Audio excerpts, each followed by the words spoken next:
बिस्मिल्लाहिर्रहमानिर्रहीम। अस्सलाम वालेकुम। 5th क्लास बेटे उर्दू की बुक खोल लें। हम हजर अस्वद की एक्सरसाइज कर रहे हैं। तो आज हम करेंगे सवाल नंबर 4। एक जैसे मानी देने वाले अल्फाज मुतरादिफ कहलाते हैं। हम मानी अल्फाज को क्या कहते हैं? मुतरादिफ। तो हम यहाँ पे इन अल्फाज के मुतरादिफ लिखेंगे। लड़ाई का क्या है? झगड़ा, खदशा, डर, एहतराम, इज़्ज़त। और मजबूत क्या है? सख्त या पुख्ता। ठीक है, ये है इसके मीनिंग।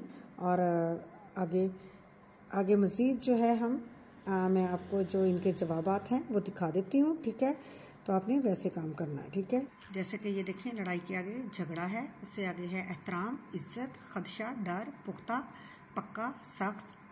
और आगे है मुरक्कबात। ये सवाल नंबर 5 है, मुरक्कबात है। तो जैसे है खाना, आगे उसका है काबा, यानी दो लफ्ज़ों को, जो लफ्ज़ अक्सर ऐसे अल्फाज के दो लफ्ज़ों को मिला के पढ़ा जाए तो वो होते हैं मुरक्कबात। जैसे काबिले एहतराम, दस्ते मुबारक, खुश व खुरम, हिज्जतुल विदा, सहने काबा। ठीक है, उससे आगे है सवाल नंबर 6, हरूफ तहज्जी को तरतीब दें। हरूफ तहज्जी आपको पता है, अलिफ़बाई तरतीब भी इसको कहते हैं। अलिफ बे पे ते टे से के हिसाब से हमने लफ्ज़ों को तरतीब देनी है। ये आगे पीछे लफ्ज़ हैं और हमने देखना है पहले लफ्ज़ कौन सा आता है अलिफ बे के हरूफ तहज्जी के हिसाब से। तो पहला लफ्ज़ आता है हज, दूसरा है चादर, उससे आगे है रसूल, उमर, फरिश्ता और काबा।